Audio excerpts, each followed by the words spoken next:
Hey everybody, this is Ted Check, recovering reporter.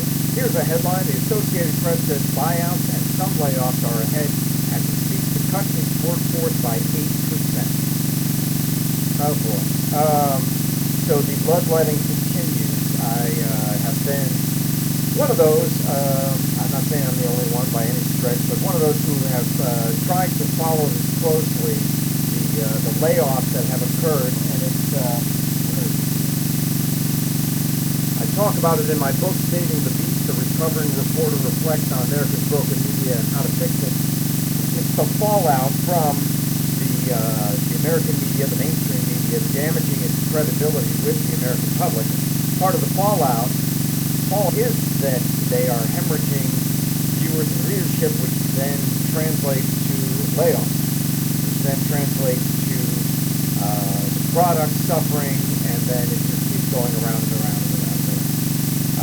It's unfortunate, and I don't take any pleasure in this whatsoever, because I was once a reporter. I was a reporter for 25 years, and it's terrible when anybody gets laid off or told that they have to quit or something like that. You know, here's a little bit of money, hit the bricks, you know, that sort of thing. That's terrible, and I feel for every one of them that's in that position. The press said that this is from Yahoo, by the way. Associated Press said Monday that it would begin offering buyouts and layoff selected employees, part of a plan to reduce the news outlet staff by about 8% and accelerate a transition to a digital-first organization. Well, a little late to the party there, but the move is part of what is expected to be a dispiriting end-of-year period. Yeah, I mean, here we are just getting into the holidays, period in the news industry, which is beset by business woes that go back years. That is true, and I trace that in my book. The end of a busy presidential election cycle was also expected to accelerate reorganization plans. The AP said those eligible for buyouts were to learn of the offer, which would include severance pay and partial health coverage for 18 months by the end of Monday. Those whose positions are due to be eliminated would learn about their fate over the next few weeks. Yeah, well, I mean, let's be honest here. The AP has been at the forefront of a lot of transgressions. They have participated in a lot of the hoaxes that have turned out to be just that, hoaxes. They have not done their due diligence on a lot of stories. Too many to be named here, but in what would appear to be a concerted effort to be anti-conservative, anti-Republican. I'm just going to play it straight here. I'm just going to be honest. They've chosen that route, and the American public has responded in kind, taking their their time and their money, and they've gone elsewhere.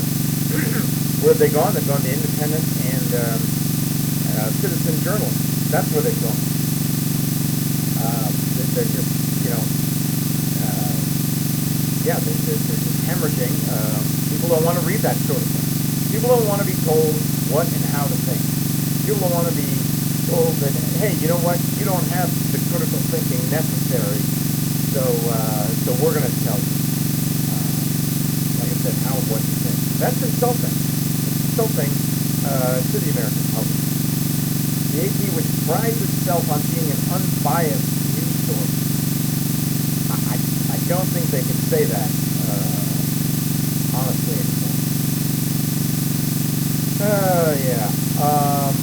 Let's see what else here. Okay, well, Gannett and McClatchy said they would stop buying news from the AP. Yeah, I mean, Gannett kind of has its own, its own little microcosm, its own reporters that can report all over the country, and I don't know how many they have all over the world. And they've accepted philanthropic funding. That's another thing I say they shouldn't do. You can't be doing that and expect to have a product that is not tainted. You get money from the government. You're creating it.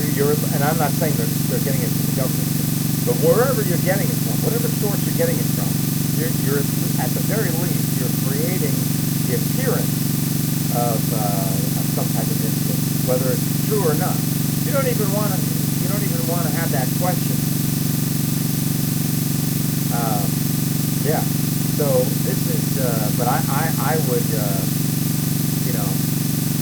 I would say all. I mean, pretty much all of mainstream media has seen a downturn in. You know, in their readership, their viewership, whatever the metric might be. They've all seen it. This is the result of that. This is the fallout from that is they've had to get rid of employees, and then like I said, you get into this vicious cycle where you get rid of employees and the product suffers, and it keeps going on. But I do think that you know, that the Associated Press, if they wanted to, they could turn things around. It's just going to be a painful process, you know, and they're not going to like it. But they need to take a hard look in the mirror and realize that they are in fact the problem. They can't blame it on anything else. It's like anyone who goes through any personal problems, it's like, hey, you know what? I'm the problem. It's not these outside forces, these outside things. I'm the problem, and only I'm the one that can get myself out of this problem. And so, you know, the Associated Press needs to be, in fact, unbiased. They say that, they tout that. Are they really? No, they're not. And they need to return to that. So they can't be taking money, philanthropic money. They can't be doing any of that. They can't be going after Trump or anyone who's on the conservative side. They can't be doing that. Got to play it right down the middle. Even playing field. That's what you need, an even playing field. Okay? That's the way you're going to get people back. And, I mean, number one thing is to say you're sorry. You've got to apologize to the American people. And then you talk the talk, you got to walk the walk. You got to execute and not continue to do the things that caused you to apologize in the first place. Yeah, you can't succumb to the hoaxes. You got to do your due diligence. You got to wait, even though, you know, wait and verify. And maybe you won't be the first. Maybe you won't get the breaking news, but you'll be right more times than not. So there's a whole number of things, and I go over them all in my book, Saving the Beast: A Recovering Reporter Reflects on America's Broken Media and How to Fix It. That's available on Amazon. It's available online on Books A Million, and Barnes and Noble, and anywhere. All the major book distributors online. It's available. For whatever reason you don't want to go to Amazon. So, thanks so much. And yeah, it's never fun when this happens. I don't relish this at all. That this is happening to the AP.